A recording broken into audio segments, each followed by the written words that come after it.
Well, good morning, folks. This is Josh Money with the Podcast for All Seasons, and today we are talking the biggest news going on right now, which is Justice League, and we're going to be doing our Justice League review today. So we also have another announcement, which is this is actually going to be, that is episode 7 of our 4th season. This is going to be our final episode. This is going to be our series finale. So we'll talk more about it at the end of the show. Me and Eric will kind of discuss what that means and what's going to happen as far as going forward with us. If you like our content, what you're going to be able to do to still check us out, still listen to us, still get our insight on, all things pop culture, specifically, I'm sure things DC related, as we've been predominantly doing for the majority of this podcast. So it's a little bittersweet to see it go. Unfortunately, our lives have just become so damn hectic that doing this with the frequency that we'd like and with the passion that we'd like to have doing it has unfortunately waned a little bit. And so we're going to be changing up some things so that, when we do come to you guys and when we do put out content, that it's going to be something that we can put a little bit more time and effort into and kind of give everything that we can, to make sure that what we're doing is good content for anyone who enjoys what we've done so far. So with me always is my co-host Eric Joseph, and what we're going to be doing is the Justice League review. So I'm going to let Eric start us off as usual. I'd like to do a little bit more back and forth. I mean, we say this all the time, and we kind of, both of us drone on for 15 minutes each, and then I'd like to do a little bit more back and forth this time, Eric, if we can, and just kind of bounce ideas off of each other. What did we like? What didn't we like? Talking about Justice League not doing spectacular at the box office. What does this mean for the future of the DCEU? We're going to be going over the whole gamut. So let's get started, Eric. What's going on? Yeah, apparently there's a lot going on, Josh. And hi to everyone joining us in our final show. And Josh said we're going to talk about that before the broadcast concludes. But yeah, we're going to review the film right now, and then we're going to talk about, unfortunately, it's not looking like this is meeting financial expectations, and it's really not going to be good news for us DC fans. But first of all, let's talk about the positives, and that's the movie itself. Because, I mean, not many movies are perfect. This wasn't, but it was awesome.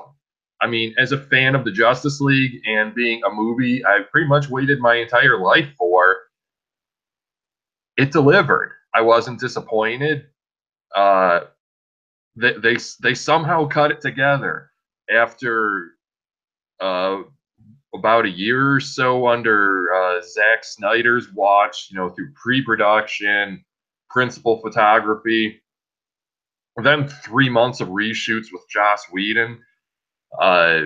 Hell, when this thing hits Blu-ray, I'm not quite sure if there's going to be an ultimate cut or director's cut, whatever they want to call it, because quite frankly, composer Danny Elfman said the footage he scored was what we saw on screen, so there's no other music to put to a director's cut. Warner Brothers would have to sink more money into a director's cut, and I'm not sure if they're willing to do that and take a gamble if they're not sure units are going to move. But who knows? Maybe when the Blu-ray gets here, you'll see with 90 deleted scenes or something. Well, that's also not to say that Junkie XL may not have scored some of that deleted footage. It's possible. He did not go away until Elfman came on board. When Whedon came on board, it's also, who knows how much he actually recorded. That's the thing, if at all. It could have all just been demoed or sheet music. He did get a credit if people were paying attention toward the end when they were going over the soundtrack. He did he was partially credited for the Come Together cover. The artist did it with escapes my mind right now. I just know it wasn't the Beatles, Michael Jackson, or Aerosmith. One thing else we got is not only did we get the Elfman Batman theme, we also got the John Williams Superman theme. Very briefly, if your ears blink, they might miss it. But yeah, the Elfman Batman theme was a little more subtle than I thought it would be. It was used, I believe, only once. It was used once in the movie and then once at the end of the credits, and it was I thought it was just enough to just give us that extra little bit of Batman-ness that I think was necessary. Yeah, I think I was expecting it to be a little more overt because it's one of the most iconic superhero themes ever. I mean, I really love Hans Zimmer's Man of Steel theme, but his, I mean, you have John Williams' Superman, Danny Elfman's Batman, and quite frankly, I think Hans Zimmer's Wonder Woman theme with the electric cello from Tina Kuo is basically her equivalent of those other two. But yeah, not many other Batman themes have rivaled that. No, in my opinion, no. That I'm a huge Hans Zimmer fan. I remember listening to the Man of Steel soundtrack when that came out, and it's an absolutely beautiful soundtrack. And I'll say one thing that the DCEU has done with regards to the Superman stuff is the ambiance of the Man of Steel suite, an Ideal of Hope theme. It just kind of gives you this feeling of Superman, I guess, in the lack of a better way to put it. And yes, so when you heard that theme on screen, you just knew it was Superman. You just knew it was Superman, and I loved that. I never got that from his Batman stuff. Yeah, Zimmer's work on the Dark Knight trilogy was great, but his actual Batman theme was just run of the mill. That's the thing. There was nothing special. It didn't give you that. I mean, just that dun dun dun dun. I mean, it lacked that iconic notes. It lacked that iconic movement, I guess, for lack of a better way to put it. But we can talk about soundtracks all day. So yeah, get more into it, Eric. Okay. I was gonna say the closest anyone else came was probably the main titles theme from Arkham City, but that's still like a distant number 2. But speaking of Batman himself, I'm really glad they did not rely on him too much for this movie, because there's the fear of that, because he's WB's golden boy, but now they also have Wonder Woman. You could say she's, I don't want to say the golden girl, because then you'll think she's like Betty White or B. Arthur, but so they have those two characters to bank on, but it's not what the memes would call Batman and his bitches. I mean, Everyone, I think, had their proper time and representation. There were no Hawkeyes, if you catch my drift. Even Cyborg was well represented properly in the story, and Ray Fisher's interpretation of him worked well for live action. If you had him, maybe if it were in Teen Titans, that over the top, like, oh yeah, personality, maybe not necessarily singing about foods or sandwiches like he does on Teen Titans Go or something. But I absolutely loved. I haven't seen a lot of Ray Fisher's work, and I didn't know of he was mostly a stage actor beforehand. That's why. But I just think he had more of like a subtle approach to it, and had Cyborg been in a Teen Titans movie, that over the top approach might work. But if you had him doing that against this group of adults, it wouldn't work. So I'm glad he was more like a subtle, believable, more grown-up Cyborg. But yeah, he was.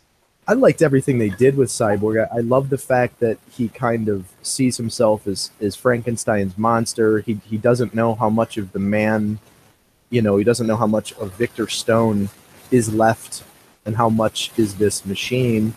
I thought that was a really good interpretation, and for an introduction to him as a character, I think that was something that they really did well. And then he kind of grew into the character. We'll get more into some of his highlights later, because I don't want to give too much away too early. But let's put a caveat in here right now. Spoilers. We will be talking about spoilerific content. So if you haven't seen Justice League, definitely come back and listen after you have, because we are going to be spoiling probably, maybe not everything, but definitely some highlights that we loved in the film.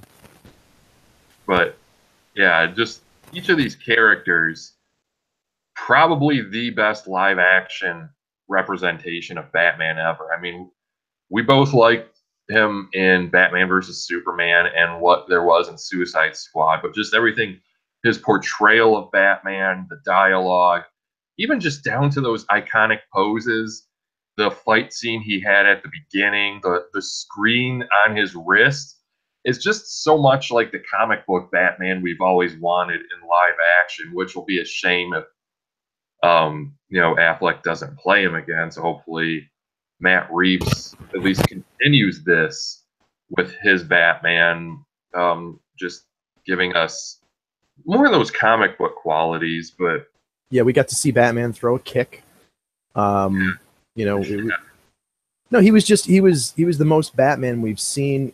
He's a little bit more of that brutal, hard, Dark Knight Batman, but when he's just sitting on a gargoyle waiting for a criminal to come out to actually see him and just put the fear of God into him right away, and then to see him just flying around a water tower and doing a backflip onto the guy, and it was stuff that we've literally only ever seen in a comic book. I mean, I think, in a comic book, the closest we've really seen is some of the stuff in Batman Begins, where all of a sudden you got a guy being grappled away, and you have Batman kind of doing the hanging down, and the criminal, where are you? And then he sneaks up behind him. That stuff is definitely iconically Batman. This felt like something that you would have seen in the Arkham games. Like, it's Batman in live action in all of his glory when he's fighting people. I was very, very impressed. But I talked about it pre-show with Eric, and one of the things that I loved about the fact of what they did with Batman is, I was a little disappointed. It's like, okay, Batman fought Superman with the mech suit. Obviously, that mech suit gives him an extraordinary physical advantage, but you realize that the only reason it gave him a physical advantage is because Superman was weakened by kryptonite. Because, the second he was trying to fight Superman, when he was, the kryptonite was wearing off, as it were, he was doing no damage. And so I kind of like the fact that when the fight came down to it, when it was, we're fighting this super hero fight with this super powerful guy.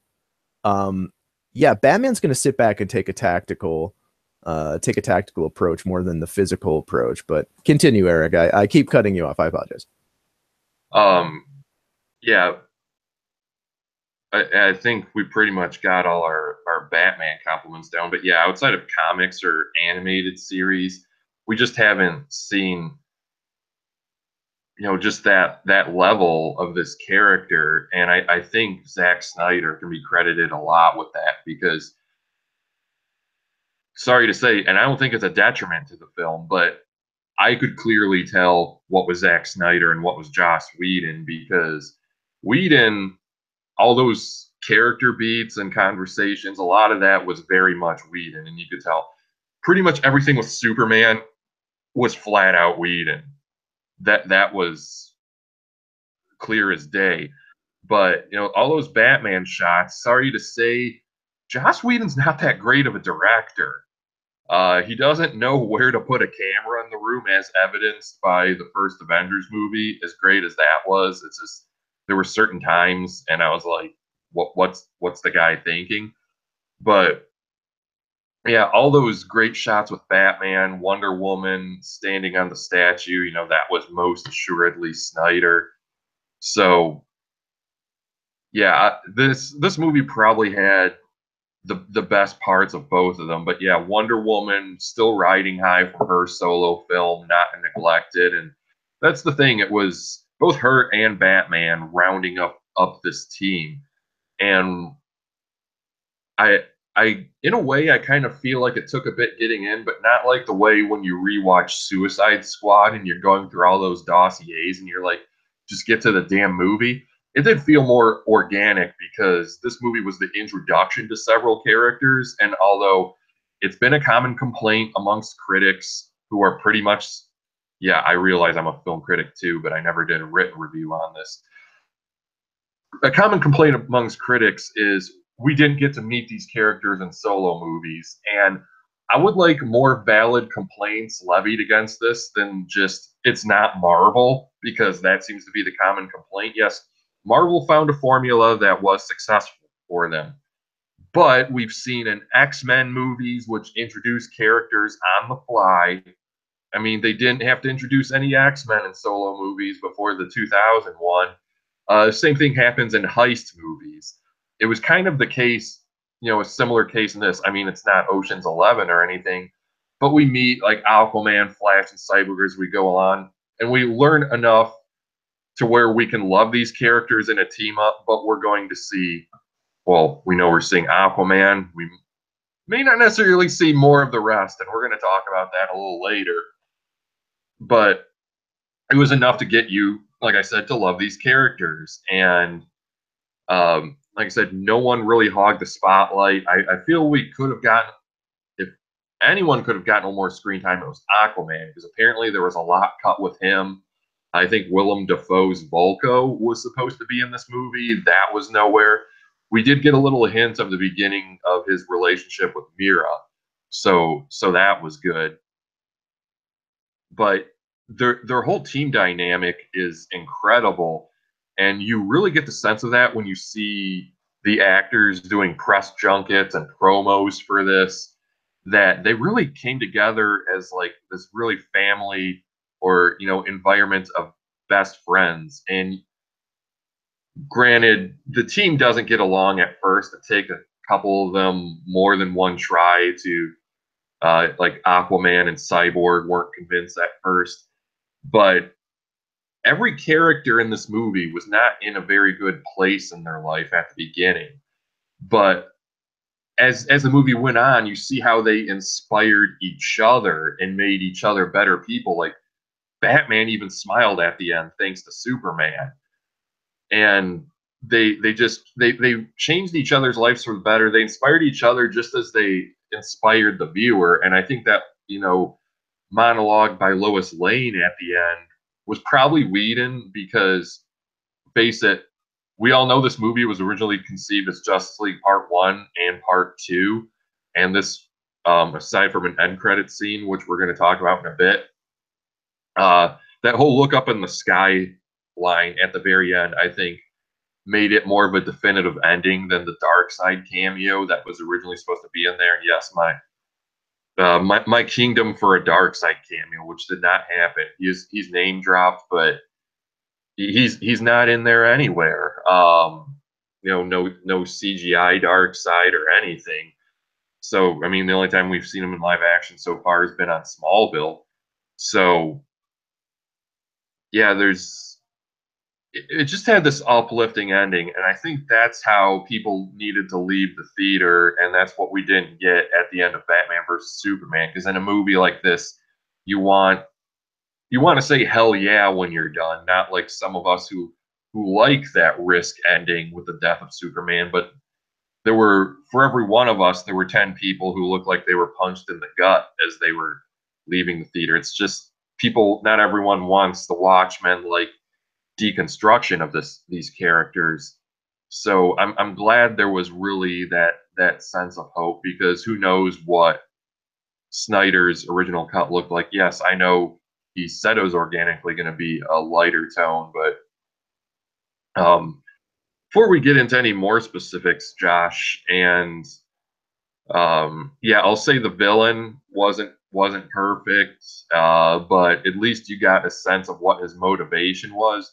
CGI on him wasn't perfect, but that's the risk you take with a fully CGI character. The CGI certainly was head and shoulders above 2011's Green Lantern. I'll give it that. But with the reshoots and everything, the post-production team probably had their backs up against the wall, and I wouldn't doubt if they ran out of time, but it was I don't want to say good enough, because then that makes it sound mediocre, but it was a character formidable for the league to go up against. And like we said, everyone had their chance to shine, especially in that final battle, and you got to see how truly powerful Superman is in a way that we hadn't seen. And he gives us truth and justice line, and we really got with that fight with the League in the middle, when he wasn't totally cognizant of what was going on. Maybe this is kind of the Superman we should have gotten all along in terms of demeanor. But is there anything you'd like to say about these characters, the tone? Superman, of course, being your favorite character. What did you think?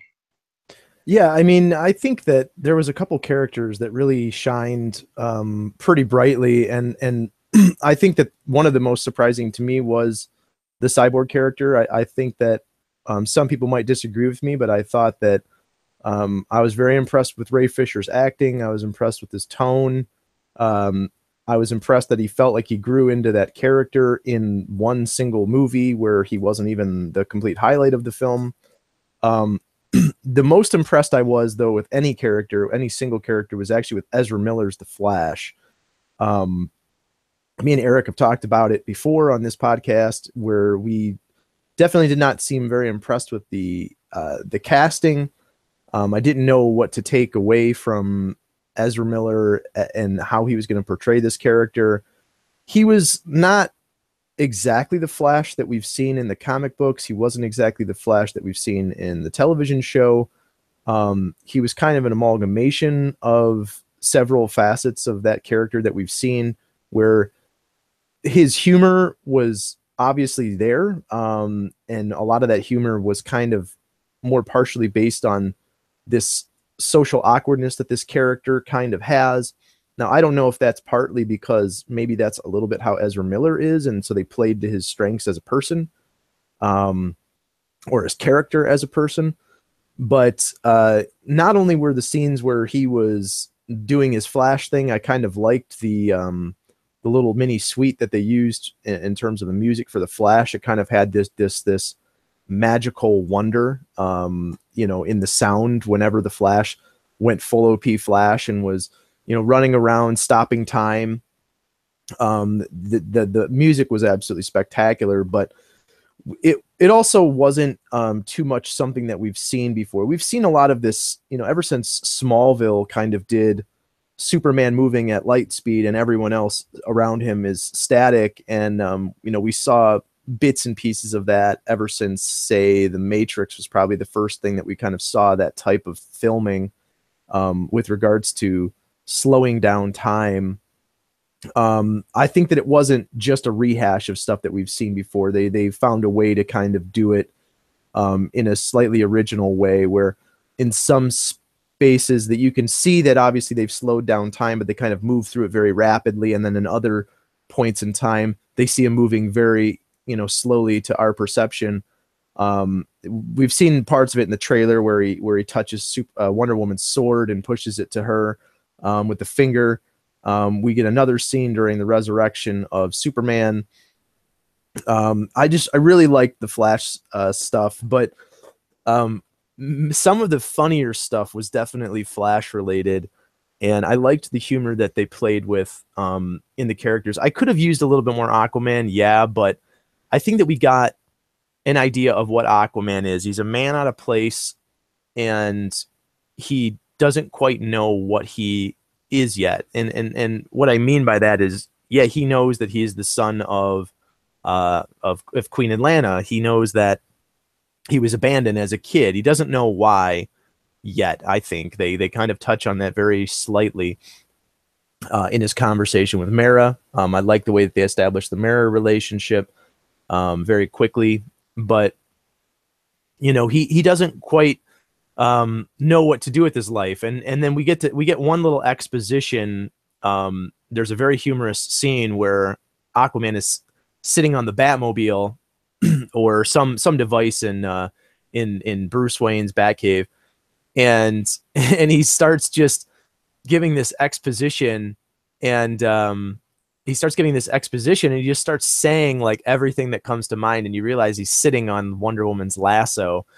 And it's very funny because he kind of goes around and like deconstructs the team, and then he just gets to Wonder Woman and he's like, you're gorgeous. You're just the best. You're a warrior. Oh, you're so hot. It's very funny. But one of the things that he says is, you know, I never embraced the water. I never embraced the land. You know, basically, I've been a man out of place, and that is an encompassing, you know, synopsis of kind of the Aquaman at this point in this state in his life. So I thought that that was a very good introduction for him. Obviously, we talked about Batman, and Batman I was done just about as perfectly as he needed to be done. Wonder Woman obviously was done spectacularly. They have nailed it. They have knocked it out of the park with Wonder Woman in every conceivable way. But Superman, I think that this was maybe the most perfect we've seen Superman on film in the DCEU. I could have used a little bit more of him. Obviously, the fact that he's dead throughout most of the film, I want to say maybe we get 15 to 20 minutes in the film of him being back. But of that period of time, we don't get a ton of him on film. And I think part of that was because when we see Superman OP, unfettered by kryptonite, there's nothing that can stop him, including Steppenwolf. I mean, he could have taken him out probably by himself. He's so powerful. It's just absolutely insane. And we get nothing better than when Superman comes back. He isn't quite cognizant and he doesn't quite know what exactly is going on. You can tell that he knows enough that he goes back to the point where he fought in Metropolis next to the statue of Superman, which has been destroyed. And he basically, there was a funny little scene where the Cyborg's armor, which kind of thinks for itself a little bit in the film, where his armor attacks Superman because he sees Superman as a threat, because, my God, obviously he is a threat.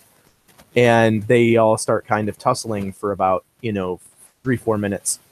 And I think it was just enough to just showcase that Superman's back and Superman's powerful as hell, because he literally fights the entire Justice League single-handedly with no problem.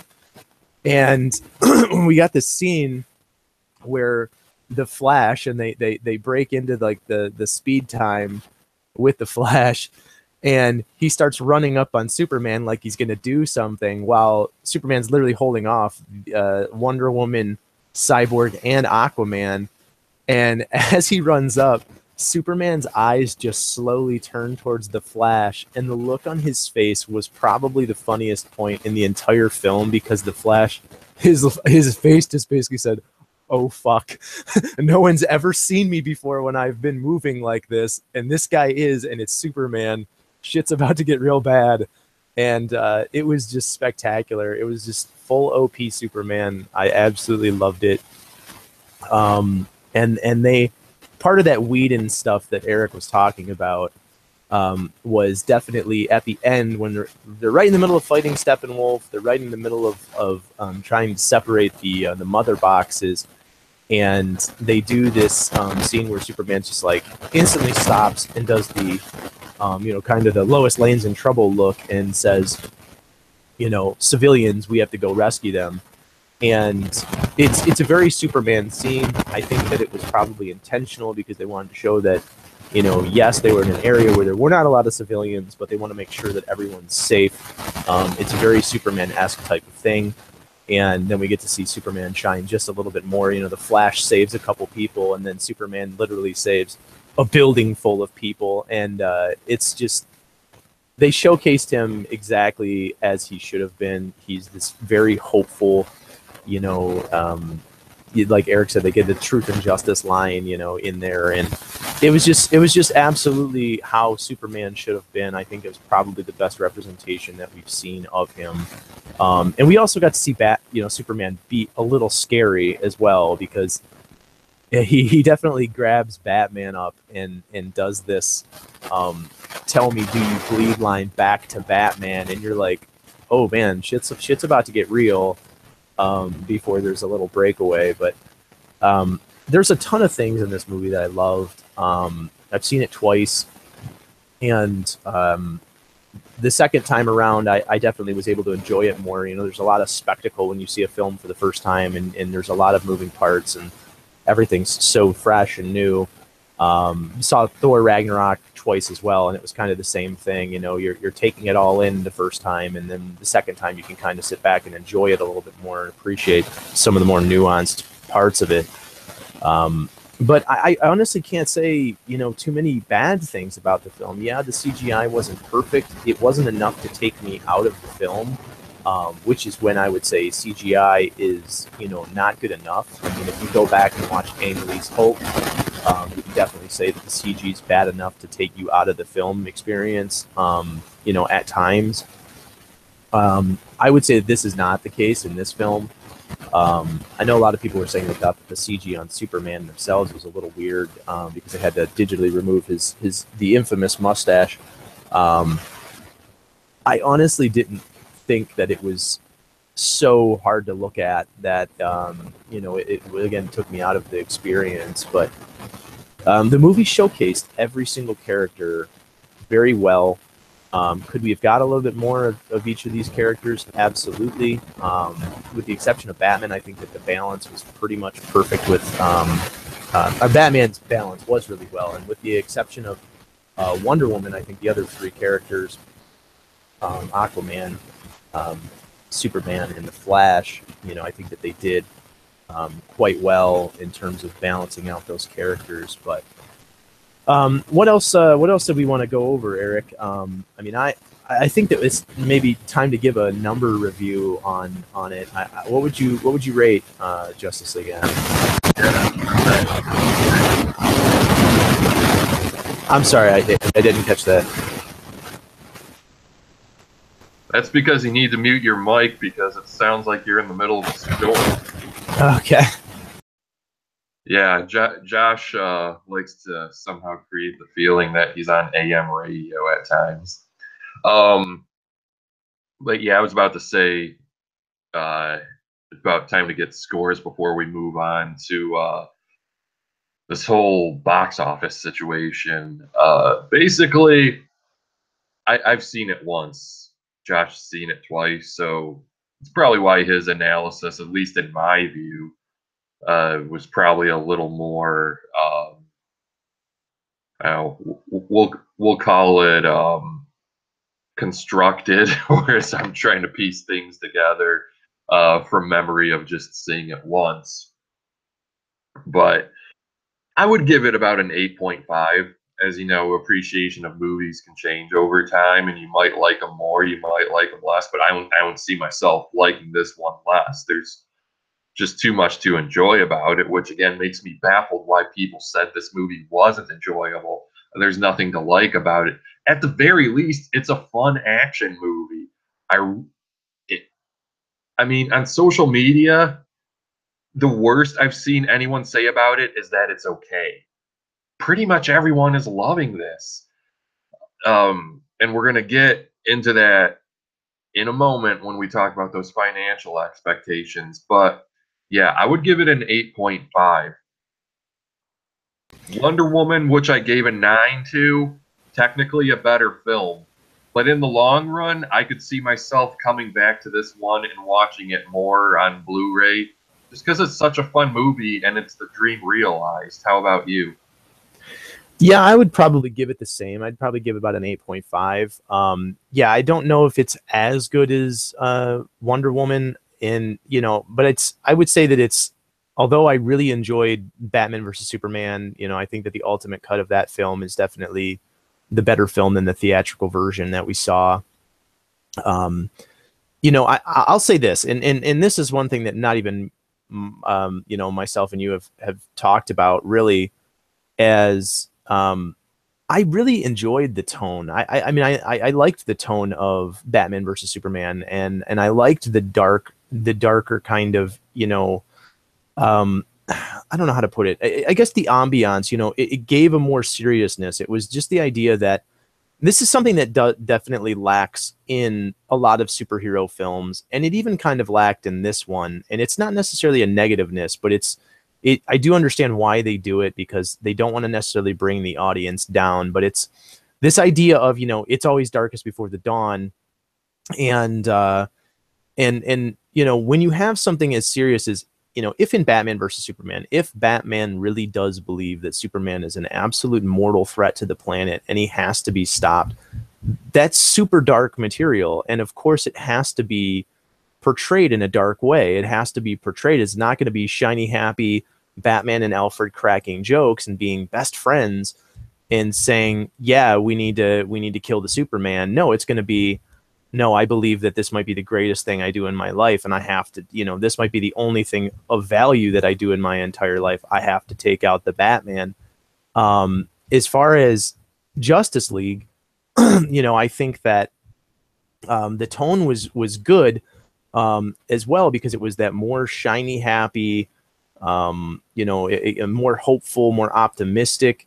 But at the same time, it's the end of the world kind of scenario, like it is in most of these films. And I'll give an example. In Thor Ragnarok, it's not necessarily the end of the Thor in terms of the majority of the film, but in the end of that film, for example, it is called Thor Ragnarok for a reason. It's the end of, or the potential end of Asgard, and so I thought that they gave that film, the amount of weight that it needed in those moments, and that was one thing that we didn't quite get in Justice League. And I get that they wanted to bring in that more hopeful, optimistic tone, but I feel like maybe they'll save that dire threat feeling for if and when we get a dark side character. But there's a ton of things that I like about this film. I agree with Eric. There's a lot of things that I'd like to go back and see again. I would like to see something like an ultimate cut. I would like to maybe see some of that cutting room floor stuff. We've had some of those leaked online already, apparently. We heard there was a humorous line that I heard from Ezra Miller that they apparently cut for the purposes of keeping the PG-13 rating, and it's Aquaman gets angry and throws something against the wall in the Batcave, and Batman says, "Don't do that." And it's kind of funny. And apparently the original line was, "Don't do that. Most of my shit explodes." And that's a much more funny line. It's a much more funny line, and it probably would have played perfectly with the tone of Batman and Aquaman's relationship in the film. But there was a ton of things that I loved about the movie, and I look forward to seeing it again. I look forward to getting it on Blu-ray for sure, and I can see myself going back to this. I can actually see myself kind of doing the gamut of going through like a lot of Marvel fans do. When Cap 3 came out, I'm sure quite a few Marvel fans probably watched, Cap 1, 2, and 3. There's not enough DCEU films yet that you can't watch the whole gamut of them before, this one comes out on Blu-ray, and I'm sure I will probably do that in the future. But yeah, I'd say about an 8.5. I don't think it was quite as low as an 8. I don't think it was quite as high as a 9. So it's a nice round number, quote unquote. But the cinema score is roughly around B+ for the majority of people who have watched the films, and the critical score is quite a bit lower. And I think that shows you the dichotomy between critics and fans, and we've talked about this before with regards to films in the DCEU. And we've talked about it with regards to films in the Marvel Universe. And it seems like the large predominant majority of the criticism that is levied against the DCEU films is, well, they're not doing things like Marvel's done them. And that's a negative. And when you can't assess a movie for itself, that's an indication of poor criticism. It's just, you can always, I mean, and here's the thing, I was, a little caveat is I was an English major. You cannot critique an individual work by referencing every other single work that's similar to it and say, well, no, I don't like this because it's not The Great Gatsby. I don't like this because it's similar to this other literature work that is better, and therefore this is lesser than. You have to critique the actual individual thing on its merits, and I think that a lot of these criticisms by critics against not only this film, but even against some of the DCEU films is that they aren't critiquing them on the merits of the standalone films. The exception to that rule was Wonder Woman. They really did not say, "Oh well, it doesn't remind me of the Marvel films." It doesn't. No, they seemed to critique it uniquely based on that film and that film alone. And I think it's one of the reasons that it was so highly critically reviewed. Was it a film that was 60% better if you believe the ratings, where it had something like a 93% RT score, and this one has like a 46? Was it 60% better? No, it wasn't 60% better. It was probably a little better. So I would say that if you want to believe the critics and go see, not go see this movie because the critics have convinced you that this film's not going to be fun, read the Facebook posts, read the Twitter feed, read the actual person-to-person reviews of this movie, and you'll see that the majority of them are going to tell you exactly what Eric said, which is the worst critique that I've heard about it is, it's a good movie. That's the worst critique I've heard about this movie from actual people who aren't, diehard, East Coast movie critics. They're basically saying that the movie's really, really fun and enjoyable. Don't believe the critics. From almost every single person in any social media feed that I read, and most of the reviews from individual comic fans online. So go see Justice League. It's a really fun movie. You're really going to enjoy it. It's got a lot of moments that shine really brightly, and it's just a good film overall. Yeah, part of me wonders how history would have gone differently had George Miller's Justice League Mortal come out in 2009 and the public was still riding high from The Dark Knight. If they were like, oh, hell yeah, now, even though it was going to be Armie Hammer as Batman, like, oh yeah, now Batman's in the movie with Superman, Wonder Woman. Had that happened, DC would have been the standard at the box office, not Marvel. I'm sorry, it would have happened. That would have been 3 years before the Avengers had hit, and I'm not even sure if Infinity War is going to see the box office numbers that the first Avengers had, just because even though it's the culmination of the MCU, super excuse me, the superhero team up has already been done, and that I think affected the luster that this movie didn't have. It's just because WB got to it so late. But yeah, now we're going to talk about those box office numbers, which, sorry, some of you aren't going to want to acknowledge, but yeah, they're disappointing. Right now, it's projected that Justice League won't even hit 100 million domestic this weekend.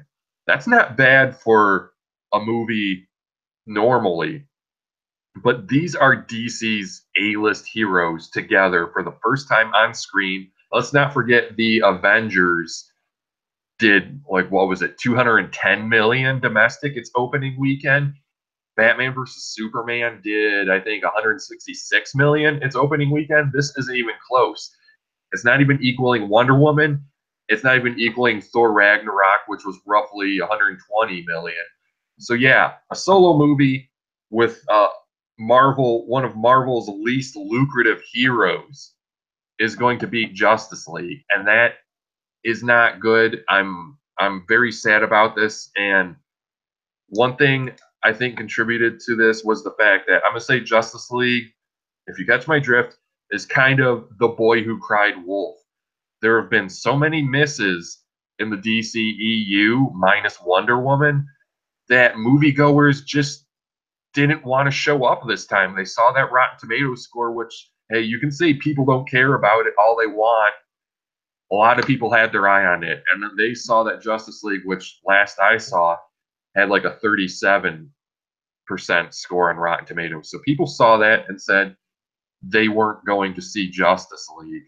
Another thing, and I know we've talked about negative media attention versus what's actual news and perceived as negative media attention by the fanboys.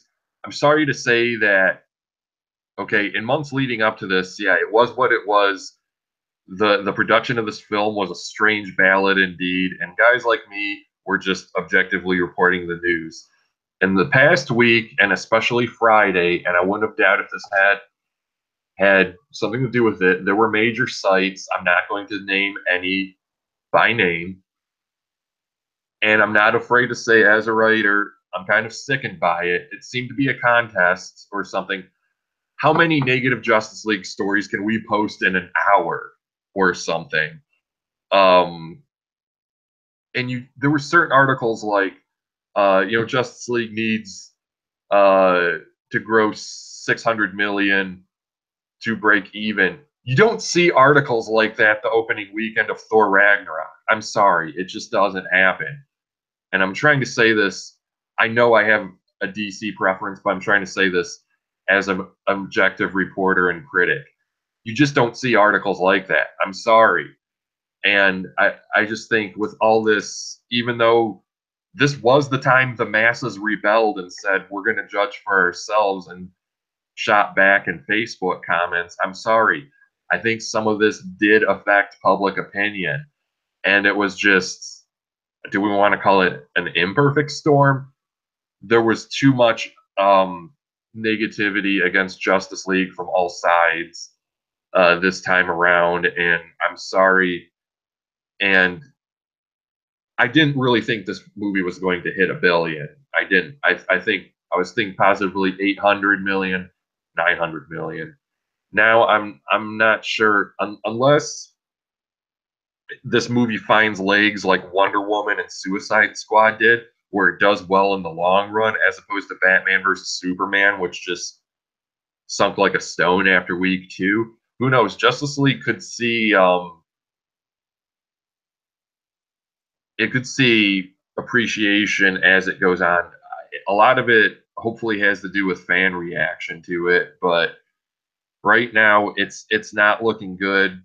And I'm sorry, WB is going to look at this, and I'm starting to think they're going to pull the plug on the DCEU as we know it.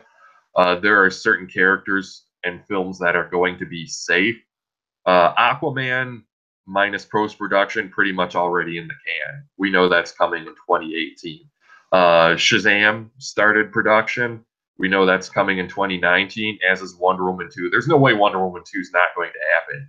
Even if Justice League proves to be a bomb, her solo movie was a success. WB now knows they have someone they can count on other than Batman.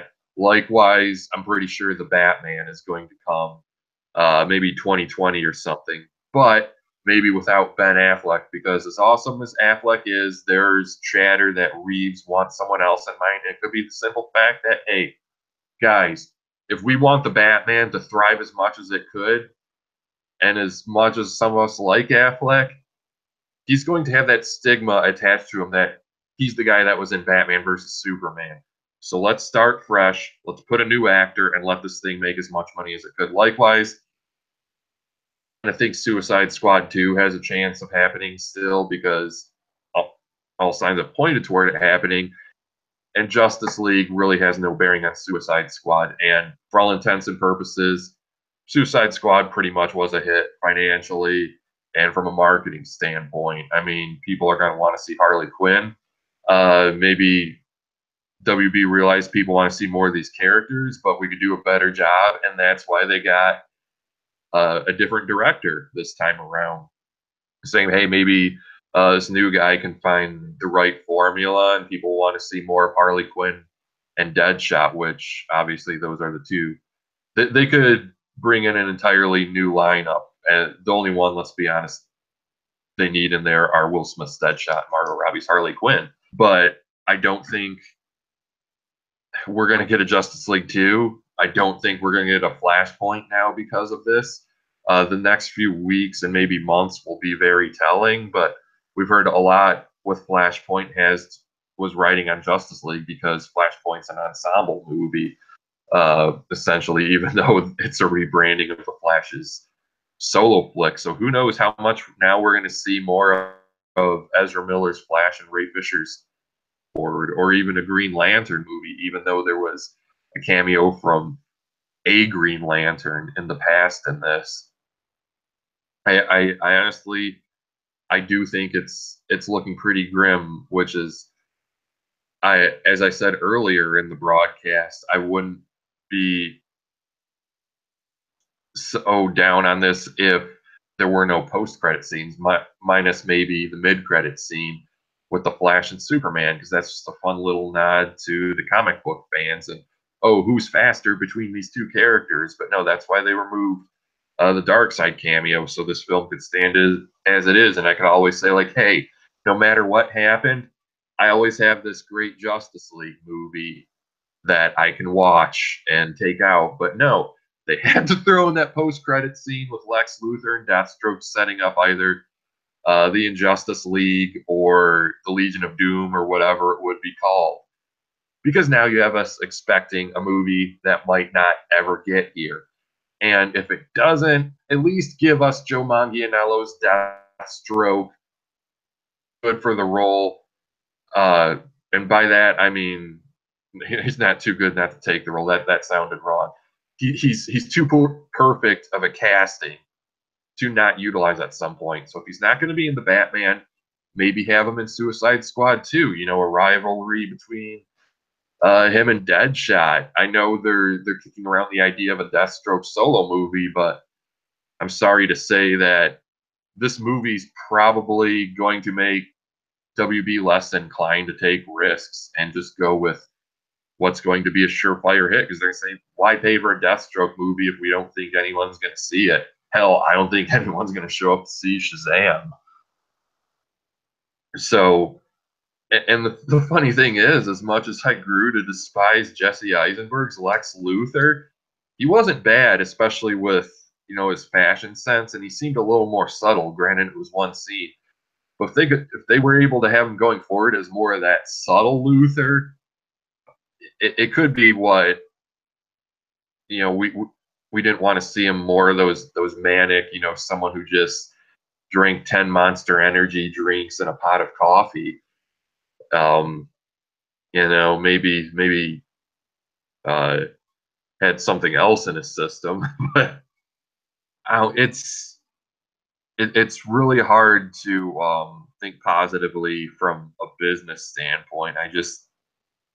I think that we're going to see more solo movies going forward, and ones who, I mean, not to sound repetitive here, just ones they know are going to be hits. I don't see any more risks being taken. What do you think, Josh? Yeah, that was you encompassed a lot of the things that probably needed to be said. I mean, I'll say this: I don't want to say that I'm as negative, and not necessarily that you're being negative. I think you're being kind of pretty realistic. Here's the thing. Now, this is a movie that's made almost $281 million so far. Some of that's estimates, but you know, worldwide it's almost hit 300 in a weekend, and that's not bad change at all. There have been movies that have done more poorly domestically and ended up making so much money in foreign offices that they ended up meriting a sequel. One that comes to mind is Pacific Rim. The Chinese, the Japanese, they love them some gigantic robots and monsters. They watch the shit out of those movies. A lot of Americans like them as well, like myself, and they'll go see Pacific Rim 2.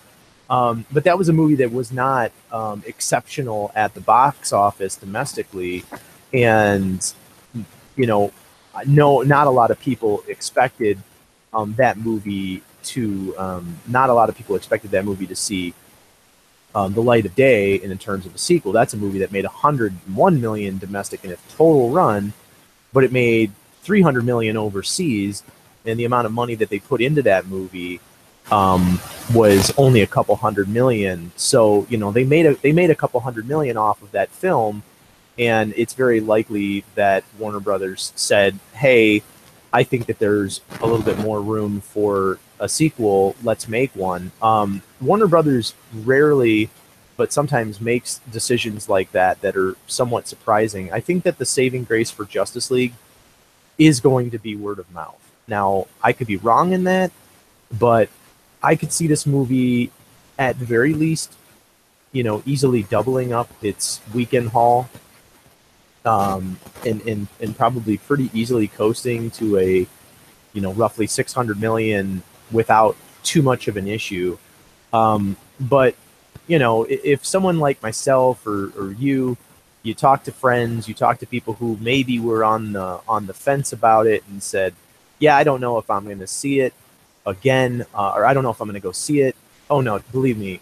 Okay, you didn't like Batman versus Superman. This movie is completely different in tone. It's really fun. It kind of has that Avengers-y feel, which is of course a comparison that's going to be made.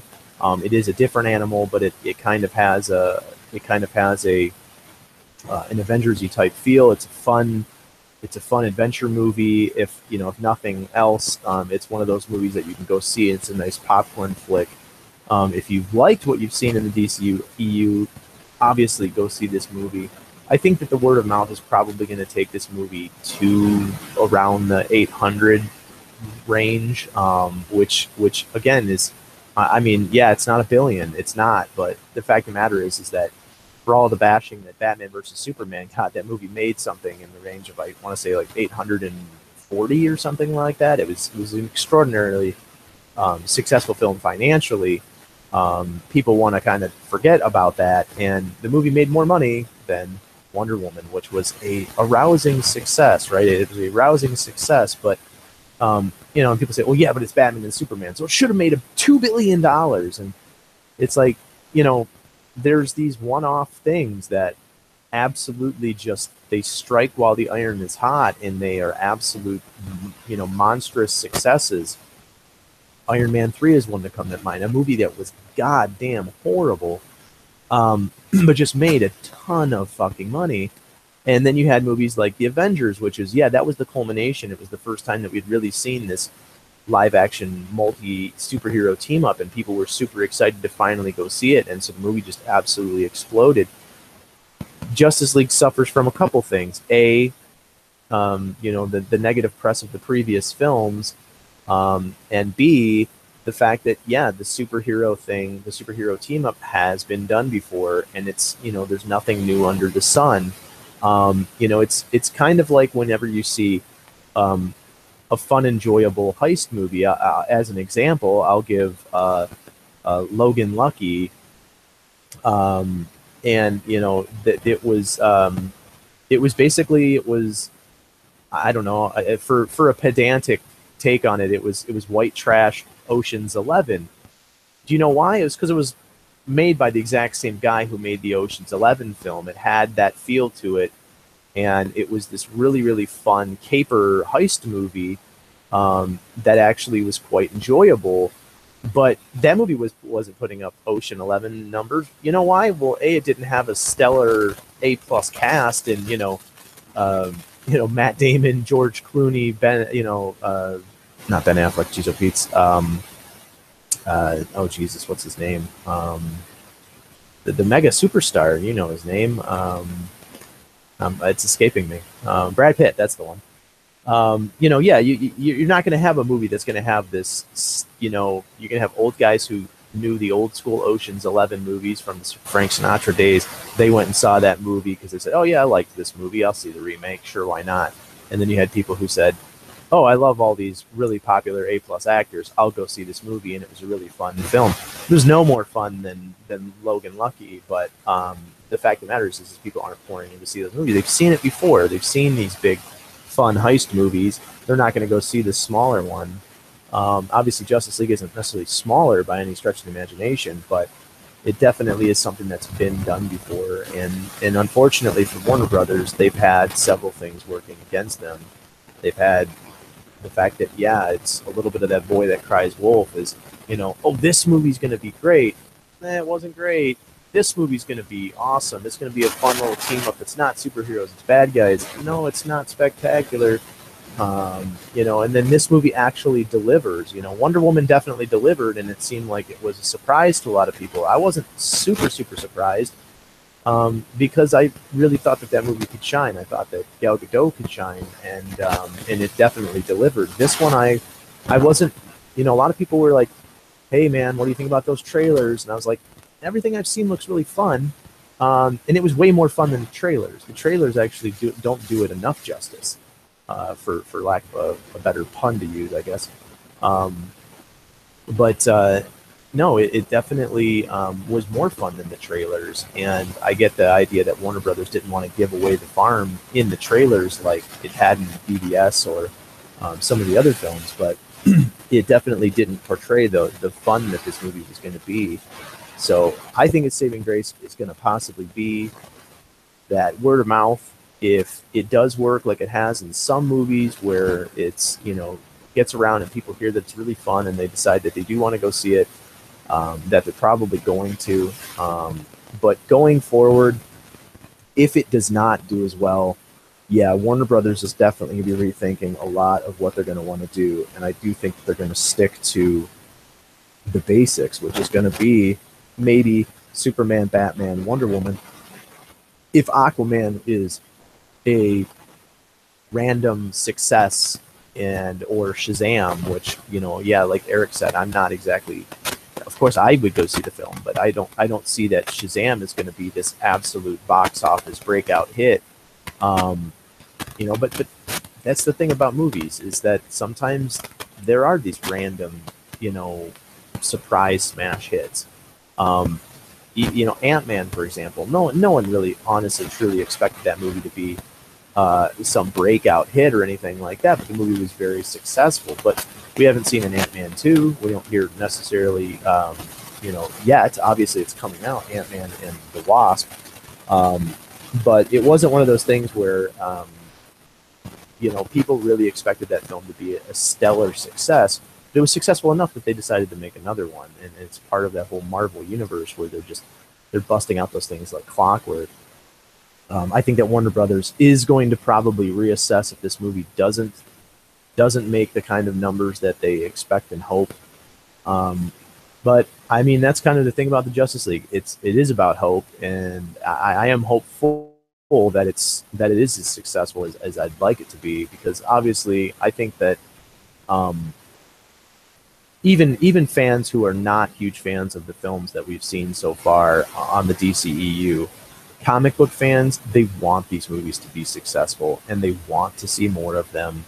And I remember seeing a quote from someone online who was not a huge fan of BBS, and he basically said, whichever film wins between Thor Ragnarok and Justice League, the fans win. And that is kind of what it has been lately. It's been this embarrassment of riches for fans of these comic book characters and these comic book properties for the last 10 years now, where we've got these incredible superhero films. And unfortunately, because these companies are businesses, they've got to make the money in order for them to keep making them. Otherwise, they're not going to see the profit margin and they're not going to make these films. And unfortunately, it's going to be a loss for the fans. But I do think Justice League's a win. I just hope that the financial success comes along with it, because it is a really good, enjoyable film. All right, and then from there, I think we're going to start to begin our send off. Yeah, we're definitely running. We ran past the hour already, but because we've been talking about this for a while. So season finale, series finale, even. We've been discussing it for a while, Eric and I, and we wanted to, at the very least, give Justice League its proper review as our final episode. We've waited until November for that, even though we've been thinking about this for a while. So, Eric, why don't you discuss kind of what is going to be going forward with us as in the future, and where they're going to be able to see some content from us, some new content from yourself as well, and what our plans are in the future. Yeah, as those of you who do regularly listen to us know, we used to do this show much more often in the past, and then maybe a year or so ago, we kind of unofficially turned this into a monthly. And Josh, if you could mute your mic, please. Sorry about that. Yeah, just the static there. But anyway, so I actually wanted to end this show, I think, in April or May, and Josh said, "How about we just end it with the Justice League review in November? That seems like as good a time to go out as any." And I agreed. So you got a few more episodes out of us in the meantime. It's not like we just went on hiatus until November, and I think we did have a few good episodes in between, particularly our wish lists, which you should check out on Josh's YouTube channel. But it's just been the fact that we have less and less time for this.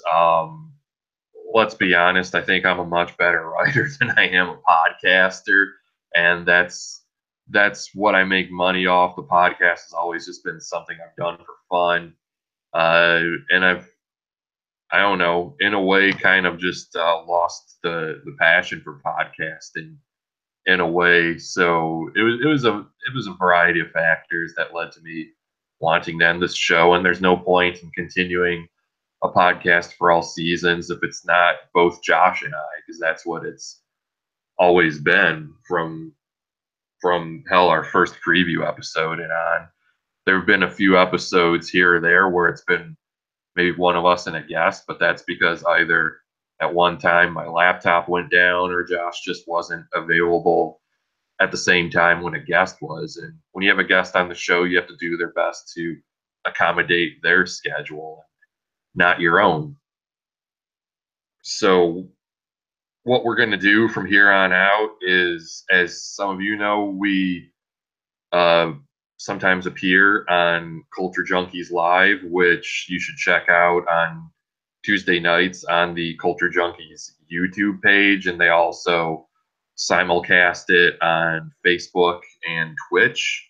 I think that's all the platforms it's simulcast on. But yeah, they tend to do it Tuesday nights at 9 o'clock. So I've been absent for a few weeks because I have to catch up with basically watch the DC TV shows live as part of what I do. So once they go on mid-season hiatus, you'll probably see me on Culture Junkies Live here and there, as well as Josh. He likes to do the show too. So it's a bit easier for especially me to show up, answer some questions, participate in the discussion than it is for me to actually manage a show. I mean, in the future, I might do one-off podcasts here and there with cosplayers or something, but those are going to be rarities. This show as it exists is ending. I don't really utilize my own YouTube page. Those have and really for episodes Josh hasn't been able to be in. So maybe I'll do, like I said, video interviews on there or something. Just very sporadically. Who knows? One could come as early as December, but like I said, sporadically. So I don't know, that's basically what I have to say. Our Facebook page will remain around. We'll continue posting stuff on there. It'll undergo a slight name change in about a week or so, but it's still going to be there for y'all to like. We're not sure. Maybe the URL will remain the same. I think that might be up to Facebook itself, but we'll see. So anything else you want to say about ending the series before we wrap it up, Josh? Yeah, it's just, it's been a fun run. People who have checked us out, people who have listened, people who have liked our Facebook page, people who like the content that we put out. We've appreciated you as fans. We've appreciated family and friends for listening and checking us out. We've had a lot of fans from corners of the planet that we didn't expect. If this would have blown up into some just absolutely gigantic thing, I'm sure that things might be a little bit different. We would maybe put a little bit more time and effort into it for sure. But with our very busy lives, unfortunately, it just hasn't been something that we've been able to put the time into. But the guys over at the Culture Junkies, it's a great group of guys. They've been gracious enough to kind of take us in as part of their wily crew of pop culture nerds, and we'd love to get on their show as well and post content and things like that.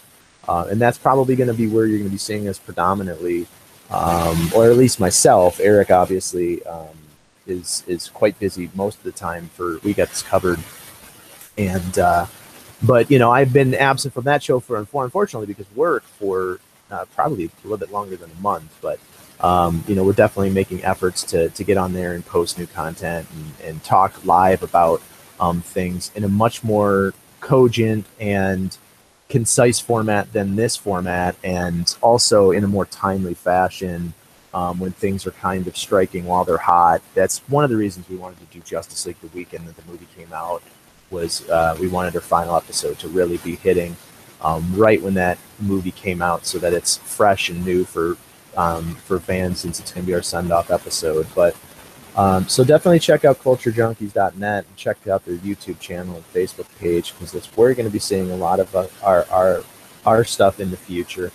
And I definitely want to say thanks for listening. So, Eric, you want to give us a send-off and let us know where they can find some of the content that you normally are posting and things like that, so fans can see us in the future?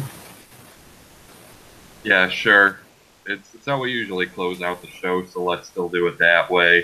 For all the latest DC news across all forms of media, please check out DCComicsNews.com, which I will still remain on in some limited capacity, maybe covering events in the Detroit area, as Josh does, because he tends to cover Motor City Comic Con for DCN each year.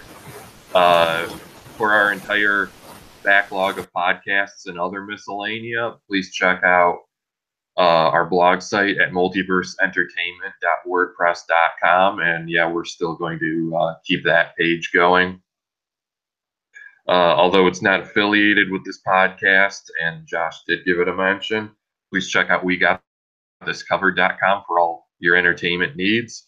Check out our friends over at culturejunkies.net and like us on Facebook at facebook.com/a-podcast for all seasons, because there'll still be stuff there, as we said. So thanks for joining us up to this point, and goodbye. Yeah, thanks a lot, guys. We do appreciate every fan that we've made, and hopefully you'll follow us on the various pages and things like that. And going forward, we look forward to continue to bring you fun content, and we hope that you've enjoyed the run. That's it. That's the end of a podcast for all seasons. All right, have a good night, guys.